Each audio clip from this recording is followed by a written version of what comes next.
Copyright in these lectures is either owned by the ANU or a third party who has licensed the ANU to use it. Students may use the recording for personal study only. No lecture may be communicated online, copied or shared without the prior permission of the ANU.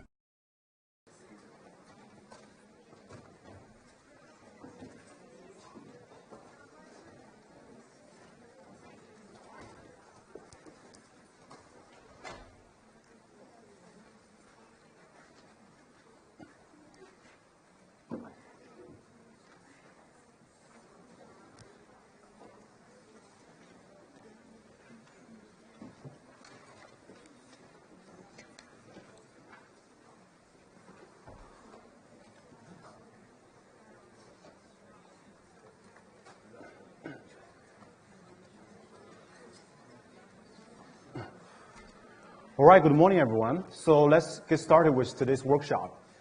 The focus of today's workshop is the bounds on option price, right?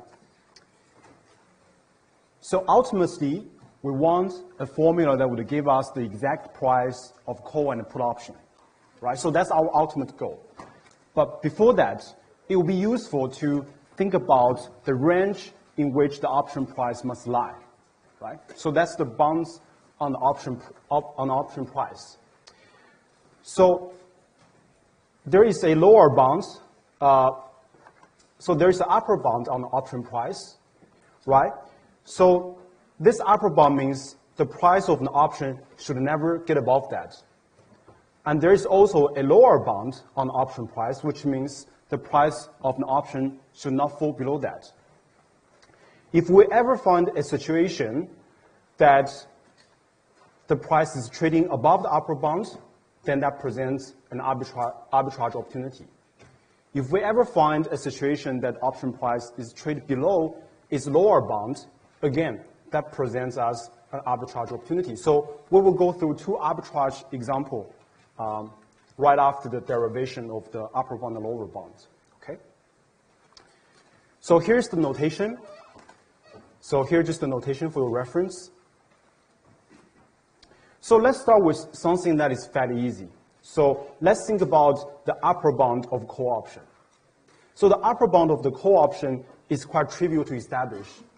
All we need is a little bit of common sense, then we can figure it out, right? So for a call option, we know what it is. The call option gives you the right to buy the share at the strike price. So that begs the question, what is the sensible price to pay for a call option? So let's think about it. What should be the sensible price we pay for an option?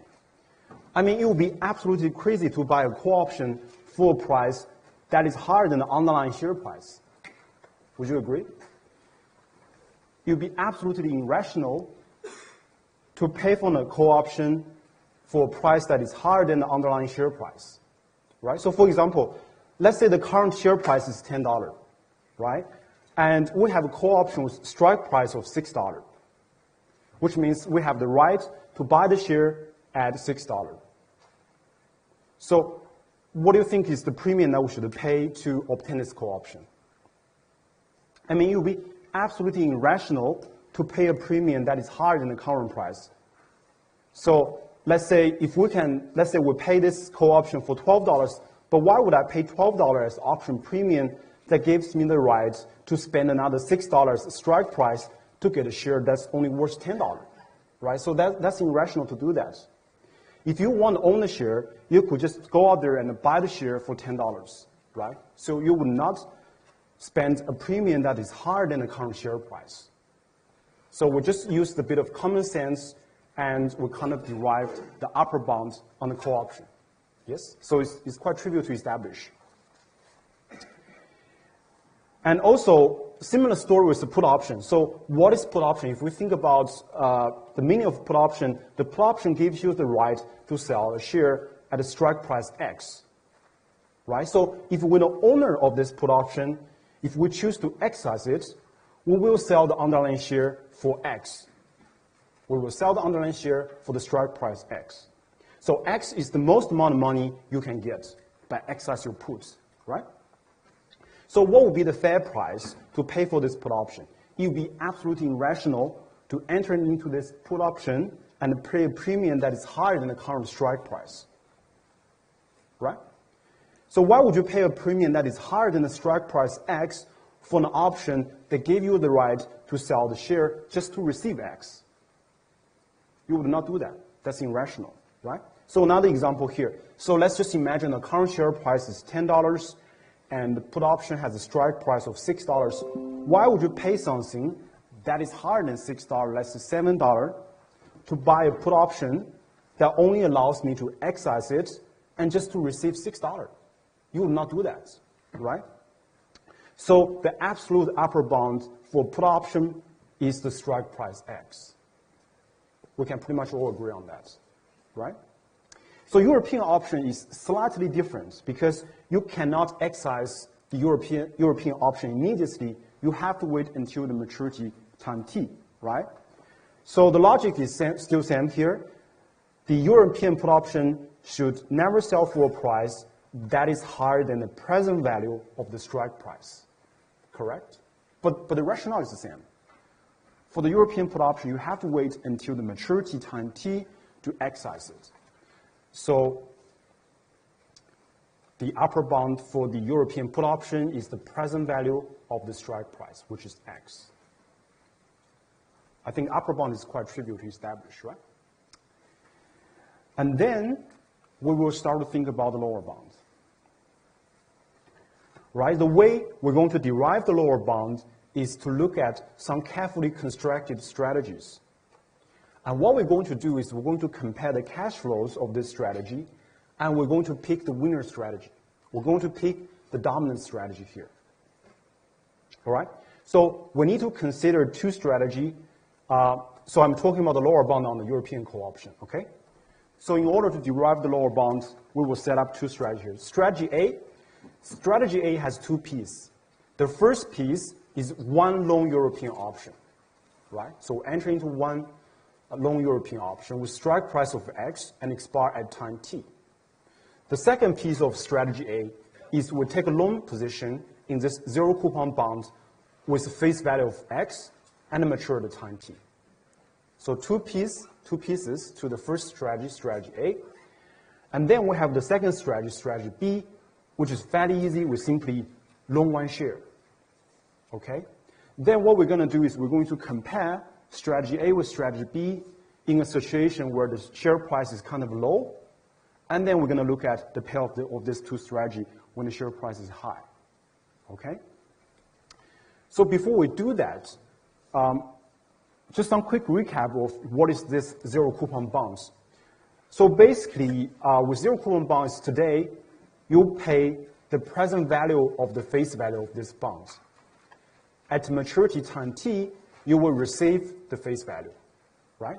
So for instance, today you will be paying $98,000 to obtain this zero coupon bonds, and 90 days later, you will receive $100,000, the face value, correct? So the inherent interest that you received over the holding period is actually the face value minus the present value of the face value. So just a bit of a recap of what the zero coupon bond is, right? So once we get that out of the way, let's have a look at the two strategies here. So I have three columns. The first column is at the present, so time zero. Time zero is the time, point in time which we set up all this strategy. And then at the maturity date, we will look at two situations: when the share price is lowish and when the share price is highish, okay?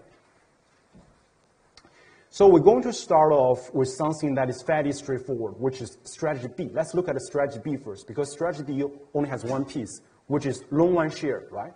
So long one share, which means we spend S0 today to obtain the share, and at the time T, let's say 1 year later, we're going to liquidate this share at whatever the market price will be at the time, which is ST, correct? So let's say when the share price is lowish, we're going to liquidate our share price for ST. And remember, in this column, ST is lower than the strike price. So this is the lower price we realized on this long position in this one share. And when the share price is highish, when the share price is greater than the strike price, we would still liquidate our share for ST, right? But this ST is greater than this amount, correct? So we're looking at the two states, when the share price is lowish and when the share price is highish, okay? So that's just the payoff for strategy B. We will always realize this share for ST at time for maturity. Basically, we liquidate, we dump the share to the market for whatever the market price will be at that time. So that's ST there. Now let's look at strategy A. So remember, strategy A has two pieces to it. The first piece is we loan a call option, right? With the holder of the call option, now by the time the call option matures, when the share price is lower than the strike price X, what is your decision on this call option? Should you exercise it or should you not exercise it? We should not exercise it, right? Because when the share price is lower than the strike price, this is the out-of-money call option. You would not exercise the out-of-money call option. So the rational decision to do here as the holder of this call option will simply walk away from this call option, let it lapse, right? So that's why I put a 0 there, right? Then we look at another state when the share price is highish. When the share price is greater than the strike price, as the holder of this call option, would you exercise it? You would, right? You would exercise the call option when it's in the money, when the share price is greater than the strike price.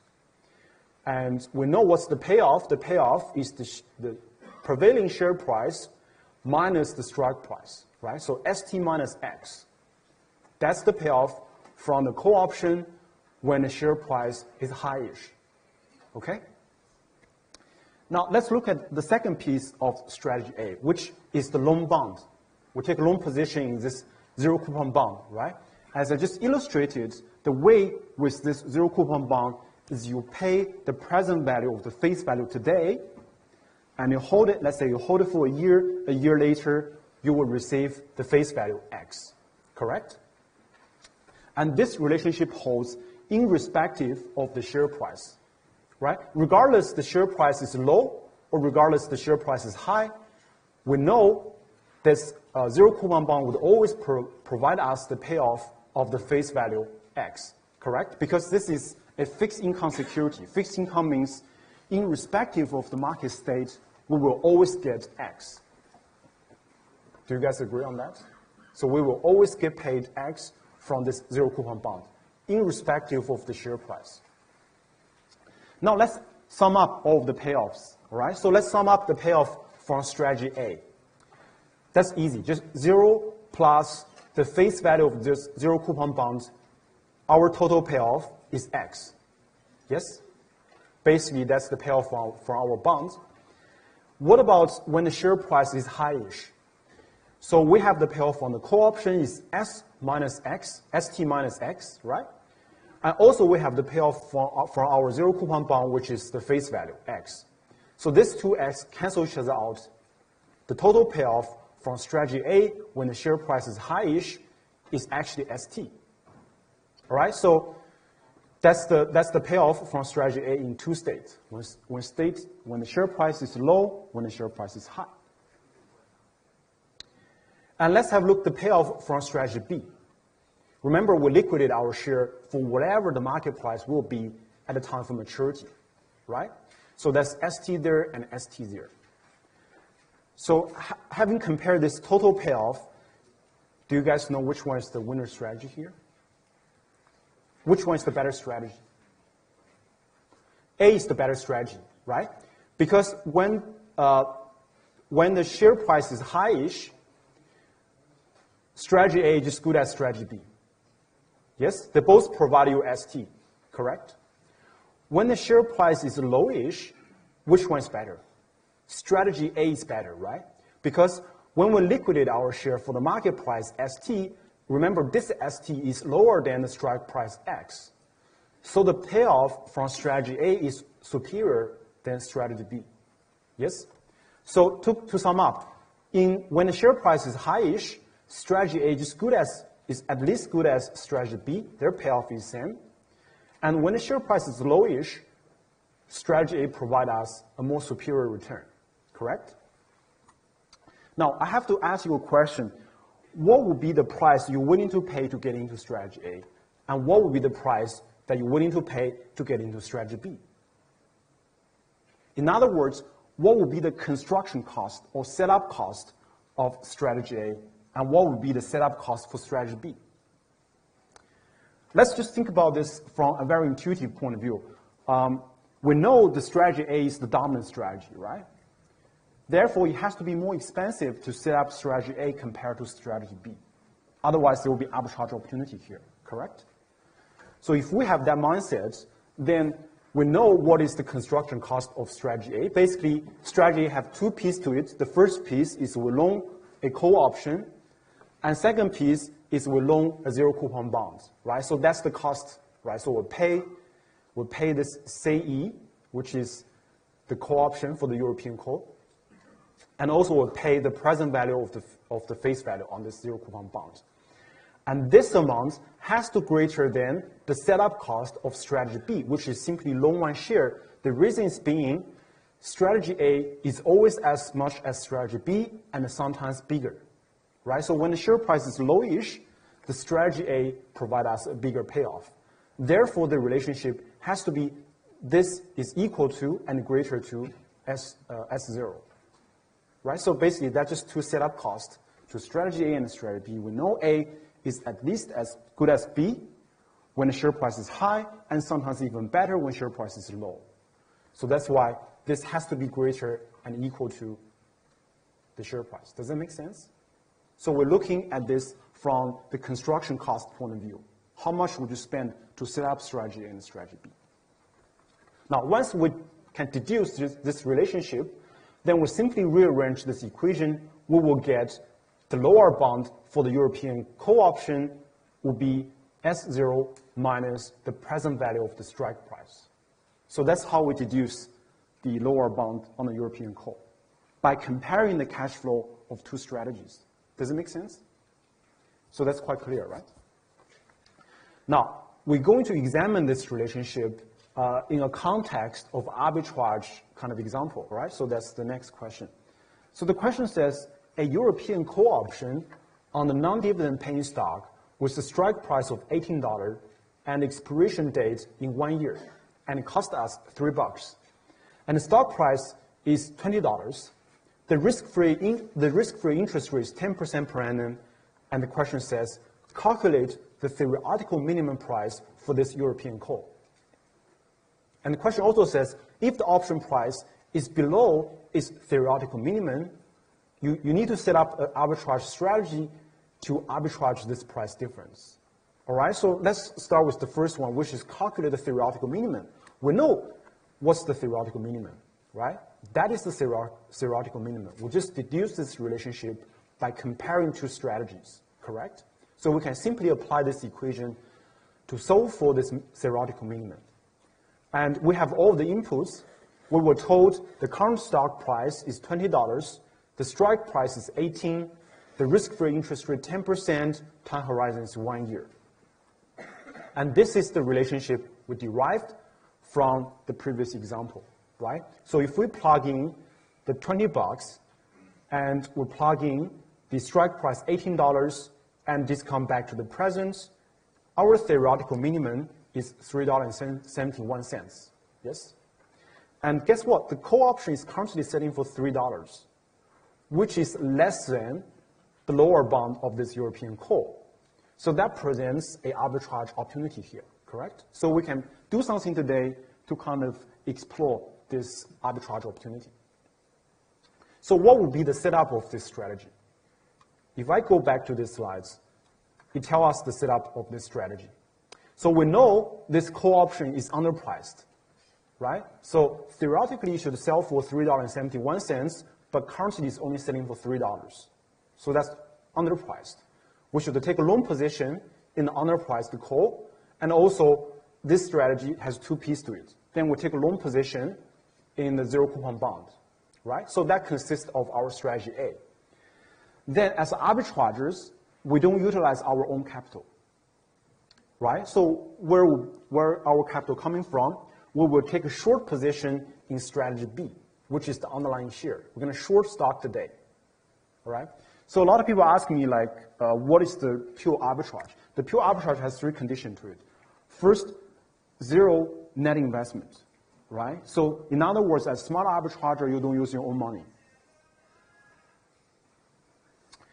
And also the second condition is the payoff has to be positive, all right? And the third condition is that this arbitrage has to be riskless, risk-free. So three conditions to consist a pure arbitrage, all right? So what we're going to do here, because the call option is underpriced, we're going to take a long position in the call, we're going to loan the zero coupon bonds, and how do we finance this strategy? We're going to short the underlying stock at a price of S0. So this is exactly what I've done. I take a long position in the call. Sorry, let me do this the other way around. Let's short stock first, all right? So let's short strategy B first. We short stock, and that's the money coming in, right? So we short, we receive all the cash proceeds on our short position, $20. And we're going to spend the $3 to buy the underpriced call option. So that's the money going out. And also, remember, the second piece of strategy A is to take a long position in the zero coupon bond. So that's us spending the $17 to loan the zero coupon bond, all right? And then 1 year later, let's say 1 year later, we have two situations. Either the share price is going to end up being really low, lower than the strike price, $18, or the share price can end up being higher than the strike price, right? So we're going to look at the payoff in two states. Let's say when the share price is lowish, when the share price is below the strike price, we will not exercise our call option. We'll just let it lapse, right? But by the time of the maturity, we will receive the face value of this zero coupon bonds, right? So the face value of this zero coupon bond is $18.79, right? Remember, so what we did is we pay the present value of this face value at time equals 0, and when this bond matures, will be paid the face value, which is $18.79. So that's the calculation there. And then we're going to use that money to buy the share price for ST. So that's whatever the market price will be at the time, right? So we'll buy the share, and we use the share to return the share back to the stock lender to settle our short position, right? So we're going to settle our short position using the share we bought by using this amount of money. So what is our net gain here? Our net gain is this $18.79 minus the prevailing share price, the market price of the share price at the time. We know the share price at that time is less than $18, right? So our net payoff has to be greater than 79 cents because this number will be less than $18. So our net gain will be at least $79. Sorry, 79 cents, correct? That's when the share price is lowish. So let's examine when the share price is highish, all right? So this part here. Now, when the share price is greater than the strike price, $18, we can exercise our call option, right? We can exercise our call option, and we buy the share at the strike price $18, so that's the money going out, right? So we exercise our call, we decide we're going to buy the underlying share price at this predetermined strike price, $18. So that's the money going out. And 1 year later, we also receive the face value of this bond, which is $18.79, right? And remember, we buy the share, we use that share to settle our short position. We return the share back to the stock lender. So our short position is settled. What is our net gain? Our net gain is $18.79 minus the $18, right? Which is the cost to obtain the share under our call option agreement. So the gain is, again, 79 cents. So when the share price is lowish, we're going to make a profit that's greater than 79 cents. When the share price is highish, we will make a profit of 79 cents, correct? So if everyone is set up this arbitrage strategy, this call option price will be pushed up to $3.71, correct? So that's the rationale why we expect the call option should not fall below is theoretical lower bound because of the arbitrage opportunity that we can set up. We can arbitrage. All right, so let's kind of derive the lower bound for the European put option. Again, we're going to consider two strategies here, right? Strategy C and strategy D. So strategy C has two pieces. The first piece is we're going to take a long position in the European put option with the strike price of X and the maturity time T, all right? And the second piece to the strategy C is we'll take a long position in the underlying share. Strategy D is very straightforward, just one piece to it. We simply take a long position in the zero coupon bond with the face value of X, right? With the payoff of X at maturity time T. So again, we're going to compare the cash flow of the two strategy, and we're going to pick the winner strategy here, all right? So let's examine the straightforward strategy, which is strategy D. We take a long position in this zero coupon paying bond. So we spend the present value of the face value today, and 1 year later, let's say 1 year later, we will receive the payoff from this zero coupon bond, which is the face value X, irrespective of the share price at that time, correct? Because this is a fixed income securities, so we guarantee to receive X at the maturity time T, so that's XX, irrespective of the high or low share price at that time. Then let's examine the payoff of strategy C. Remember, there are two pieces to it. The first piece is we long a put option. So at the maturity, let's say when the share price is high-ish, when the share price is greater than the strike price, as the holder of this put option, would you exercise it? Would you exercise the put option when the share price is greater than the strike price? You would not exercise it, right? Because this is an out-of-money put. So we simply walk away from our put option and let it lapse. So the zero means we walk away from our out-of-money put. All right? What about when the share price is lowish? When the share price falls below the strike price, would you exercise your put option? You would exercise it, right? So the payoff from this put option is the strike price minus the share price. Yes? All right. Then the second piece to the strategy C is we take a long position in the share, right? So we're going to liquidate our share 1 year later at whatever the market price will be at the time, which is ST here and ST here. So what is the total payoff? If we sum up the total payoff for strategy C, these two S cancel each other out. We get a payoff of X. Yes? And then the payoff here is just 0 plus ST, and we get ST. The payoff for our strategy D is always same, which is the face value of this zero coupon bond, X here and X here, irrespective of the share price at that time. So which strategy is the better strategy here? Which one is the winner strategy? Again, it's strategy C, right? Because obviously, when the share price is lowish, the C is as much as D, right? So C provides a payoff as much as strategy D.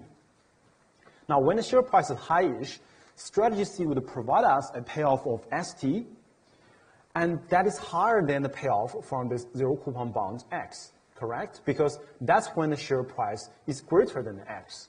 So strategy C is more superior than strategy D. Again, I'm going to ask you the question, how much would you be willing to pay to enter into strategy C? For sure, it has to be greater than strategy D because it provides a more superior payoff, right? Otherwise, there will be arbitrage opportunity here. So we ask ourselves how much we spend to set up strategy C. Basically, strategy C has two pieces. We loan a European put, and we loan the underlying share, right? So that's the put, and that's the share. And what is the cost of strategy D? We pay the present value of the face value, right? So we're basically discounting this face value back to the present. So that's the setup cost of strategy D. And the setup cost of C has to be greater or equal to D because C is always as much as D and sometimes bigger, right? So this relationship has to be held. Otherwise, there will be arbitrage opportunity here. Can we agree on this? So if we rearrange this equation, we derived the theoretical lower bounds of European put option, which is this will be greater than the present value of the strike price minus the share price. So that's how we derive the lower bound on the European put. So are we cool with this one? Yep. So let's have a look, one example with numerical numbers. So a European put option on a non-dividend paying stock with a strike price of $40 and expiration date in 6 months. And it cost us $1. And the current share price is $37 and the risk-free rate is 5% per annum. The question says calculate theoretical minimum for this European put option, and if the option price is below its theoretical minimum, please set up an arbitrage strategy to explore the price difference. So we just deduced the relationship, which is the lower bound of the put option has to be the present value of the strike price minus the share price. Right? Otherwise, there will be arbitrage opportunity. So we can simply use this equation to calculate what is the theoretical minimum. We were told the current share price 37, strike price $40, risk-free rate 5%, time horizon 6 months, right? So we plug into the equation and we work out the theoretical minimum is actually $2.01.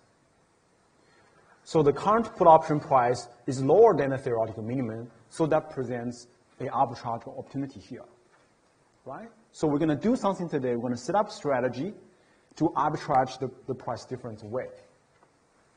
How can we set up this strategy? Going back to these slides, this will be our strategy, right? We know this put option is underpriced, so we should take a long position. In this European put, and also we're going to loan the share. But again, we're not going to use our own capital. We're going to get the money from somebody else, which is by shorting this zero coupon bond, right? So when I say by shorting this zero coupon bond, just imagine you borrow some money, all right? By borrowing some money. All right, so we're going to do that. We will short this zero coupon bonds, and that's us receiving the cash proceeds from our short position, $38. We're going to spend the $1 to buy this underpriced European put, and then we're going to buy the underlying share for $37. Okay, 1 year later, fast forward 1 year later. What if the share price is lowish? What if the share price is lower than the strike price, $40? Would you exercise your European put when the share price is lower than the strike price?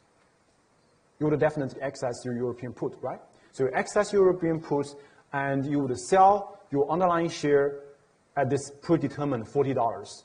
This $40 is strike price. So that's you receiving the $40. And then, remember, we're short this zero coupon bonds. We use that money to settle our short position in the zero coupon bond. Basically, you just imagine we borrow some money at the zero coupon bond rate. Now we're repaying that loan, right? So that's the money going out. We're repaying the loan. And what is the net gain? The net gain is the difference between the two. So the net gain is $1.04, right? So when the share price is lowish. Now what about when the share price is high? When the share price is above $40.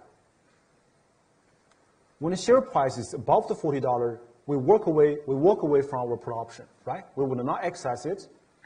But what we can do is we can sell the share for whatever the market price at that time, realize ST, so that's the market price at the time for maturity. That's us receiving the liquidation of the share. And then we use that money to settle our short position for this zero coupon bond. Just think like we use this money to repay a loan that we took out a year ago. Sorry, 6 months ago. So what is the net gain here? The net gain is whatever the market price for the share at the time minus the face value of this zero coupon bond, right? And this amount has to be greater than $1.04 because we know the share price at that time will be greater than 40 bucks, right? So the payoff from this strategy when the share price is high-ish is actually greater than $1.04. Does it make sense?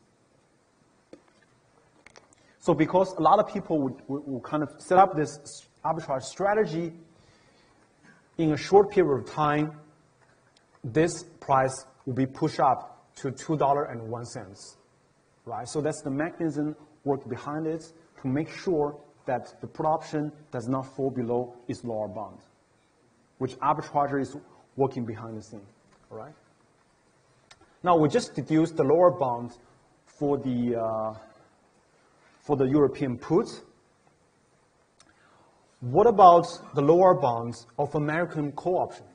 So we just deduced, just let me go to the last slides. We have just done the European call, right? And we have done the European put. What about the lower bounds? Sorry, I added this slides last night, so I will upload this, this latest version, okay? I'm sorry. So this is not on your slides. So we just deduced this relationship, which is the European call, and we just deduced this relationship, which is the lower bound of the European put, right? So what about the American call and American put? Well, I'm going to convince you, guys, I will convince you, you should never exercise the American call option early. You should never exercise your American call option early, unless the stock pays the dividend. Then you should exercise early. But on this non-dividend paying stock, you should never exercise your American call early. Did Steve mention this Monday? Yes, he mentioned it, right?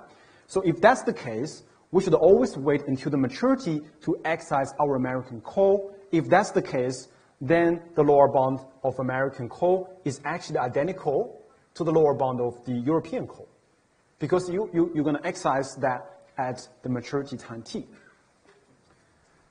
But do you guys know the rationale why we shouldn't exercise American call early?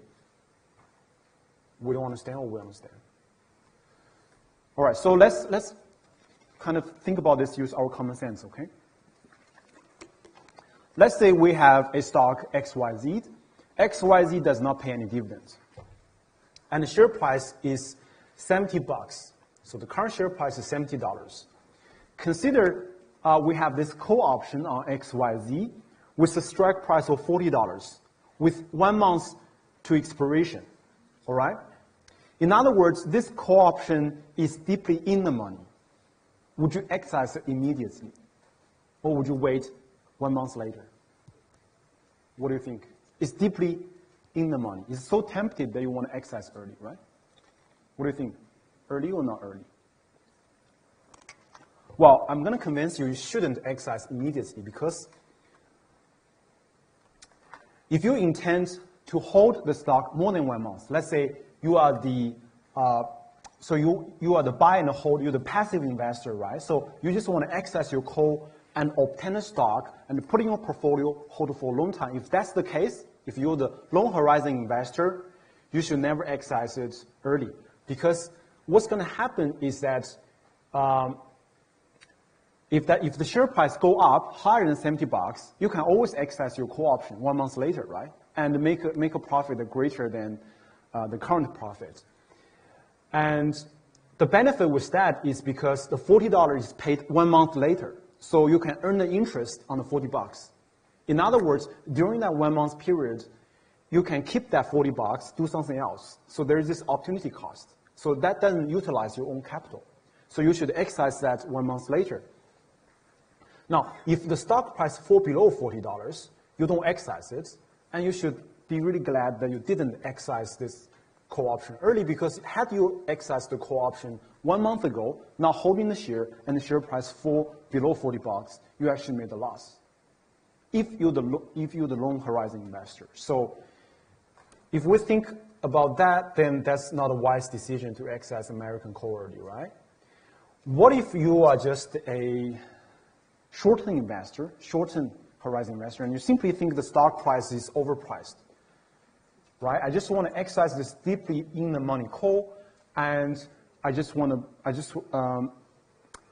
kind of arbitrage on this overprice. But I will convince you, you are better off by selling the option than exercise it. Because as the stock becomes more deeply in the money, so does the premium on the call option, right? So the call option will be worth more. In other words, the amount of return you generate on holding the call option and holding underlying share will be the same. And the best thing is that if you exercise the call, which means you have to spend money to buy the share, again, that would utilize your capital. But if you simply just buy the option and sell it to somebody else, you can earn the same amount of return, and that does not utilize your own capital. So if you are the short-term investor, again, you should not exercise American call option early if the underlying share does not pay dividends. Does that make sense? So we're kind of convinced, right? So we should never exercise American call early.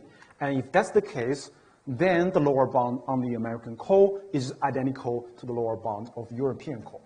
Simple as that. However, we cannot say the same thing for the American put, right? It's perfectly okay to exercise American put early. The reason is because, let's imagine another situation. Let's suppose a very extreme case when the share price fall to $0, virtually worthless, right, this stock. And you're holding this put option that gave you the strike price, give you the right to sell at $10, right? Would you exercise it? It would be a wise thing to exercise immediately to make a gain of $10, because if you choose to wait, the stock price cannot fall below $0, right? So the maximum amount of money you can receive by exercising the put is $10. So you should exercise it early, because if you wait, the stock price cannot fall to negative zone. So you will be not benefit from waiting. So you should exercise the put option early. If you exercise the put option early, then the lower bound of this put option is just simply the intrinsic value of this put option, which is the strike price minus S0. So that is the lower bound on the American put. All right?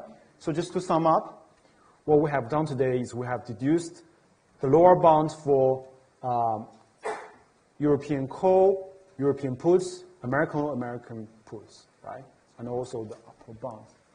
We still have about 10 minutes. I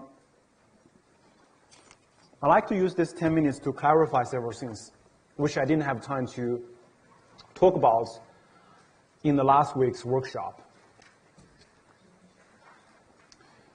So after the last week workshop, I received a lot of query asking me, says, just a quick recap. So what we have done last week is we have two companies.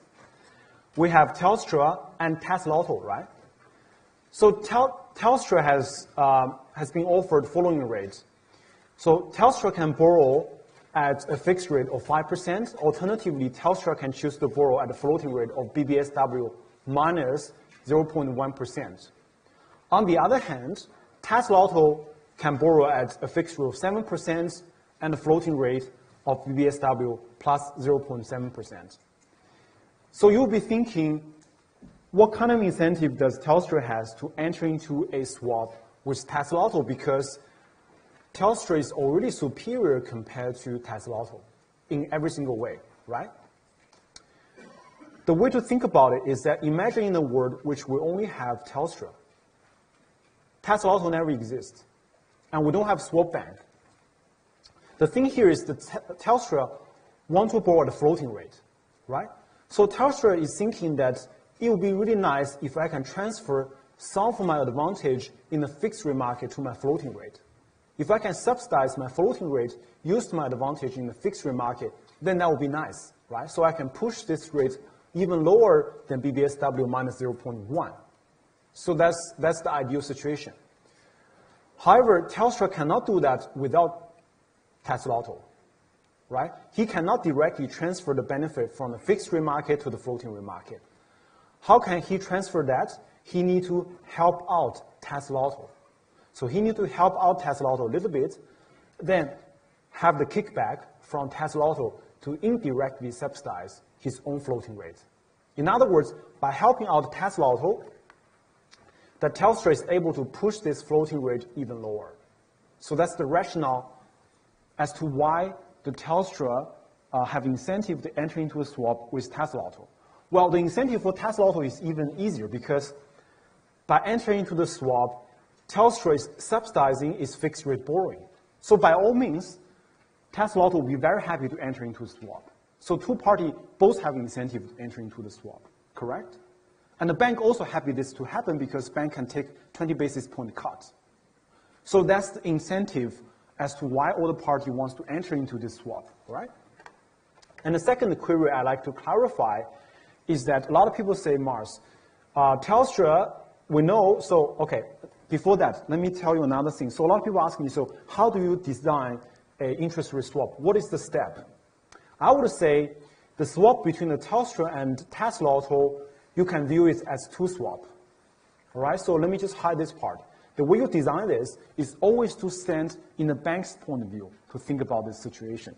So standing from bank point of view, we have a swap with Telstra, then we have a separate swap with Tesla Auto, right? Just to break this swap into two parts.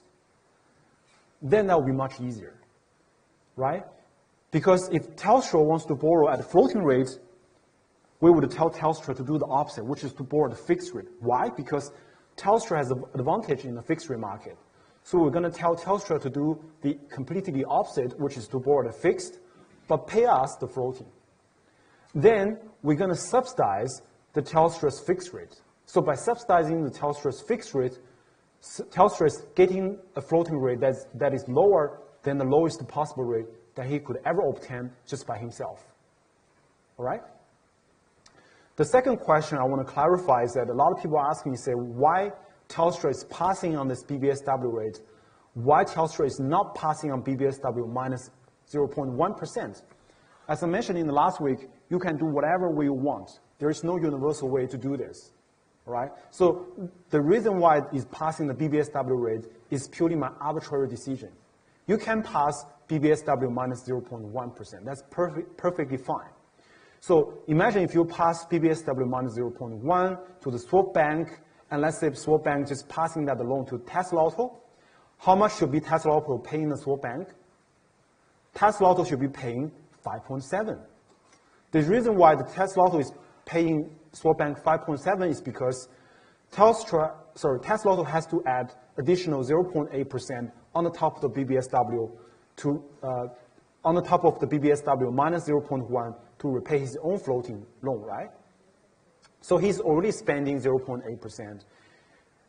So the break-even point for Tesla Auto will be 6.2%. In other words, if Tesla Auto pays us 6.2%, Tesla Auto is no better off, no worse off than his current situation.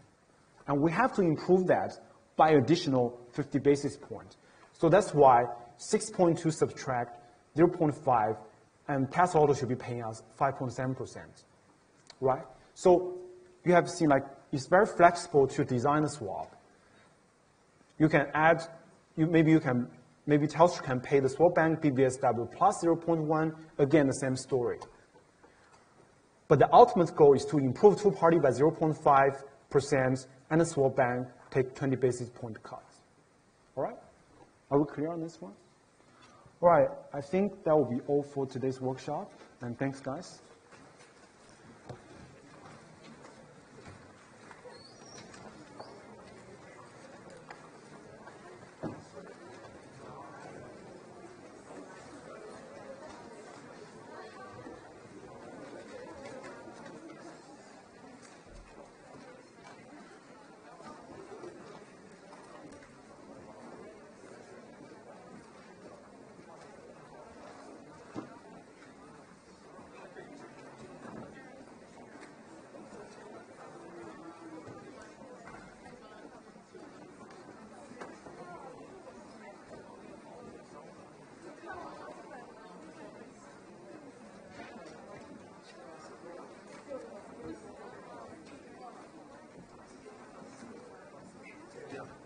Can we talk outside? I'll just pack up and we can talk outside.